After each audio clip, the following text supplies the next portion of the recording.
हाय मित्रांनो, हे बघा एवढी चिबडाची वेल झाली, पण आम्हाला वाटलं की एक पण चिबूड धरत नाही. एक धरला होता, त्याचा व्हिडिओ टाकला होता मी. पण आता आमची गणपती वगैरे गेले आणि आम्ही म्हटलं चला जरा साफसफाई करूया, म्हणूनसाठी हे साफसफाई करायला उतरले खाली. हे बघा, हे डाळिंबाच्या झाडावरती सगळी चिबडाची वेल गेली होती, म्हणून साफ करायला गेली तर हे बघा एवढं मोठं चिबूड. बापरे, आमचं लक्षच नाही. हे बघा, आणि माझी पोरं पण तशीच निघून गेली मुंबईला. हे बघा केवढा मोठा चिबूड आहे बघा. बापरे, ने आमचं लक्षच नाही हो. आणि माझी पोरं तशीच गेली. चिबूड नाही. एक मिळाला तो आपला खाल्ला नाही आणि गेले. आणि हा बघा केवढा मोठा चिबूड. अजून पण आतमध्ये असतील, यांना सांगते मी शोधायला. आणि इकडे 2 काढून ठेवला नाही आहे, ते पण दाखवते तुम्हाला. हा बघा, दिसला का? हा बघा, हा इथे एक चिबूड आहे. हा बघा एवढा मोठा झाला आहे.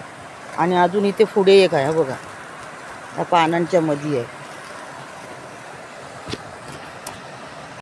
हा बघा, ह्यांनी काढला आणि हा चिबूड केवढा मोठा आहे बघा. अजून वरचे पण दाखवते तुम्हाला.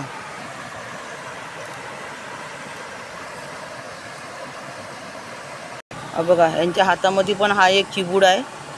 आमचं लक्षच नाही. या चिबडांची वेलीची पानं खूप मोठी मोठी असतात ना, त्याच्यात दडलेलं असतं तर काय समजत नाही हो.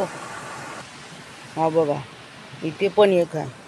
या झुडपांमध्ये असतात, लपलेले दडलेले असतात, ते काय आपल्याला दिसतच नाही. हे बघा, आता हे साफसफाई करायला आले म्हणून, आता काय आम्हाला मिळालंच नसतं, ते असंच पुसून गेलं असतं. आतमध्ये पण किती असतील, पण ह्या झुडपामध्ये जायला पण भीती वाटते ना हो. काय जीवजंतू असेल, सांभाळून जावं लागतं. इथे पण आलेत बघा छोटे छोटे, पण मोठ्या मोठ्या पानांमध्ये काय आम्हाला दिसत नाही. आता आम्ही अजून शोधतोय कुठे कुठे आहेत का. बापरे, हे पण मोठे मोठे आहेत. जे अगोदर तुम्हाला छोटे दाखवले मी, त्याच्यापेक्षा हे मोठे आहेत.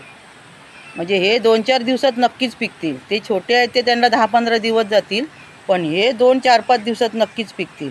अजून पण किती असतील आतमध्ये, भीती वाटते. हे जंगल वाढलं आहे ना पूर्ण, आणि याची पानं बघा किती मोठी मोठी आहेत, ती त्याच्यातून दिसत नाही. तुम्ही माझ्या व्हिडिओला लाईक करा, चॅनलला सबस्क्राईब करा आणि माझे मोठे व्हिडिओ नक्की बघा. Bye bye.